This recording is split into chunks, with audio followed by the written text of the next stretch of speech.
पूरा एक scenario create किया हुआ था कि जब, लेकिन भाई उन्होंने अपने दफ्तर ही बंद करना शुरू कर दिया। अब अस्सलाम वालेकुम नाज़रीन, कैसे हैं आप लोग? सब उम्मीद है खैरियत से होंगे और जहां भी होंगे बहुत खुश होंगे। तो जितने भी जावा आई के देखने और सुनने वाले हैं उनके लिए एक बड़ी खौफनाक खबर यह है कि जावा आई ने अपने इंडोनेशिया में जितने भी दफ्तर बनाए थे वो बंद हो चुके हैं। जी हाँ, दफातर बंद होना शुरू हो गए हैं। उनके जितने भी मेन ऑफिसेज जिसमें वो लोग पाकिस्तानियों को बुला रहे थे, वहाँ पे आईफोन्स भी दे रहे थे, कई लोगों को गाड़ियाँ भी मिल रही थी और बहुत ज़्यादा जी वहाँ पे एक फ्लो दिखाया जा रहा था। लोग आ रहे थे, इन्वेस्टमेंट्स कर रहे थे। एक पूरा एक सिनेरियो क्रिएट किया हुआ था कि जब कोई भी इन्वेस्टर यहाँ पे आए तो उसको देखने को ये मिले कि यहाँ पे तो एक प्रॉपर काम हो रहा है। तो कोई भी वहाँ पे जो है जाके ये बिलीव कर ले कि आपका यहाँ पे पैसा भी सेफ है और आप एक बहुत ही अच्छी जगह पे इन्वेस्टमेंट करने जा रहे हो। तो अब रिपोर्ट और न्यूज ये है कि ऑब्वियसली वहां के लोगों ने भी इन्वेस्ट किया हुआ था, इंडियंस ने भी इन्वेस्ट किया हुआ था और पाकिस्तानियों ने भी इन्वेस्ट किया हुआ था। तो अब वहां पे दफ्तर ही गायब हो चुका है, रातों रात बिस्तरा गोल, लोग भाग चुके हैं।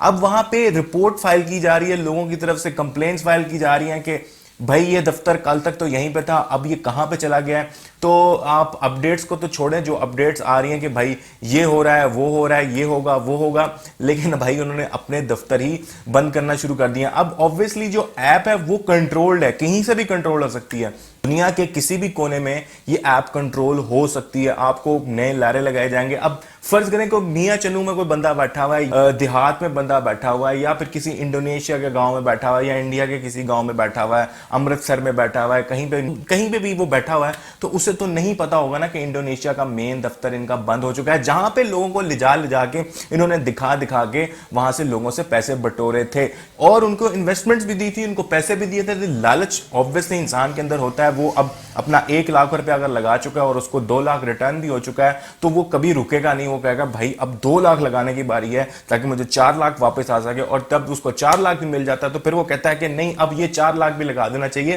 ताकि 8 लाख वापस आ सके। और जब जैसे ही उसकी अमाउंट 8-10 लाख पे पहुंचती है, जैसे ही वो कहता है कि नहीं अब ये 10 लाख भी लगा देना चाहिए, क्योंकि लालच जो है वो खत्म नहीं होती, तो वो लालच के मारे 10 लाख लगा देता है। और उधर से होता क्या है कि फिर वहां से कंपनियां बंद होती हैं और वो आपका 10 लाख लेके निकल जाती हैं। और कई लोग क्लेम ये करते हैं, और मुझे पता है कि जब आप इस तरह की एप्स यूज कर रहे होते हैं, अर्निंग एप्स से रिलेटेड मसाइल बहुत ज्यादा हैं, इन्फ्लेशन बहुत ज्यादा है और काफी सारे लोगों को मसाइल होते हैं। वो कहते हैं कि भाई हमें कोई काम ना करना पड़े, हमें जी इस तरह की अर्निंग हो जाए। तो वहां से जब आपको ये अर्निंग आना शुरू हो जाती है तो आप भी कन्विंस हो जाते हो, और जब आपको 10 लोग बताने वाले होते हैं कि भाई फलां बंदा इंडोनेशिया गया, उसको आईफोन भी मिला, उससे कार भी मिली, उससे तो पैसे भी डबल मिले, और उसी से कन्विंसिंग करते करते करते आप लोग फिर ये नहीं सोचते कि भाई ये कोई काम है भी कि नहीं है, बस पैसा आ रहा है तो इट्स ओके, आ जाना चाहिए। भाई वो दफातर बंद करके निकल सके क्योंकि उनके पास अब पैसा भी काफी है, वो दुनिया के किसी भी कोने में जाए उनको किसी किस्म का कोई मसला नहीं होने वाला। और ये पहली दफा तो हो नहीं रहा,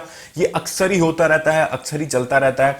तो इस टाइम तो यही न्यूज है कि ये जो अपना जो इंडोनेशिया वाला दफ्तर है ये भाग के निकल चुके हैं और अपनी जो ऐप है कहीं और से बैठ के कंट्रोल कर रहे हैं। जिस तरह ही आपको कोई और अपडेट आती जाएगी आपको बताते जाएंगे। और अब जो है मायूसी अगर आप लेना चाहते हैं अपने सिर पे तो थोड़ी बहुत ले सकते हैं, क्योंकि आपको चूना जो है वो लग चुका है और ये चूना लगना ही था। मैं 1.5 माह पहले भी बता चुका था कि ये ऐसा ही होना है और ये ऐसे ही हुआ है। बहुत सारे लोगों ने बहुत पैसा घुसाया हुआ था।